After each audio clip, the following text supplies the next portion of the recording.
पूस की अंधेरी रात, आसमान पर तारे भी ठिठुरते हुए मालूम होते थे। हल्कू अपने खेत के किनारे ओक के पत्तों की एक छतरी के नीचे बांस के खटोले पर अपनी पुरानी फटी हुई चादर ओढ़े कांप रहा था। खटोले के नीचे उसका साथी कुत्ता जबरा पेट में मुंह डाले सर्दी से कूं कूं कर रहा था। दो में से एक को भी नींद ना आती थी।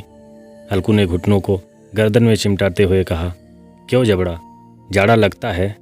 कहा तो था घर में प्याल पर ही लेट रहा, तू यहाँ क्या लेने आया था? अब खा सर्दी, मैं क्या करूँ? जानता था, मैं हलवा पूरी खाने आ रहा हूँ। दौड़ते हुए आगे आगे चले आए। अब रो, अपनी नानी के नाम को याद करो। जबरा ने लेटे हुए दुम हिलाई और एक अंगड़ाई लेकर चुप हो गया। शायद वो समझ गया था कि उसकी कूं कूं की आवाज़ से उसके मालिक को नींद नहीं आ रही है।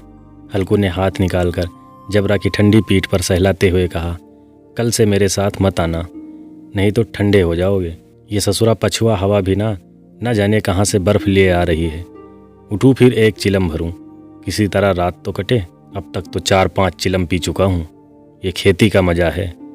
और एक भगवान ऐसे हैं जिनके पास अगर जाड़ा आए तो गर्मी से घबरा कर भागे। मोटे गद्दे, लिहाफ, कंबल, मजाल है कि जाड़े का गुजर हो जाए। तकदीर की खूबी है, मजदूरी हम करें, मज़ा दूसरे लूटें। हल्कू उठा और गड्ढे से जरा सी आग निकाल कर चिलम भरी। जबरा भी उठकर बैठ गया। हल्कू ने चिलम पीते हुए कहा, पिएगा चिलम? जाड़ा तो क्या जाता है, हाँ जरा मन बहल जाता है। जबरा ने उसकी जानिब मोहब्बत भरी निगाहों से देखा। हल्कू ने कहा, आज और जाड़ा खा ले, कल से मैं यहाँ पियाल बिछा दूंगा, उसमें घुसकर बैठना, जाड़ा नहीं लगेगा।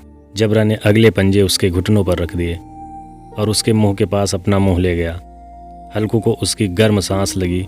चिलम पीकर हल्कू फिर लेटा और यह तय कर लिया कि चाहे जो कुछ हो जाए, अब की तो सो ही जाऊंगा। लेकिन एक लम्हे में उसका कलेजा कांपने लगा। कभी इस करवट लेता, कभी उस करवट लेता। जाड़ा किसी भूत की मांदी उसकी छाती को दबाए हुए था। जब किसी तरह न रहा गया तो उसने जबरा को धीरे से उठाया और उसके सर को थपथपा कर उसे अपनी गोद में ही सुला लिया।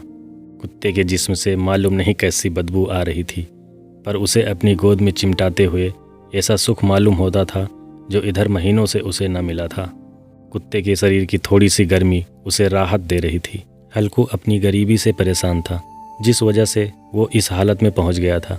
एक अनोखी दोस्ती ने उसकी रूह को सब दरवाजे खोल दिए थे। इतनी देर में जबरा ने किसी जानवर की आहट पाई। जबरा झपट कर उठा और छपरी से बाहर आकर भौंकने लगा। हल्कू ने उसे कई मर्तबा पुचकार कर बुलाया, पर वो उसके पास ना आया। खेत के चारों तरफ दौड़ दौड़ कर भौंकता रहा।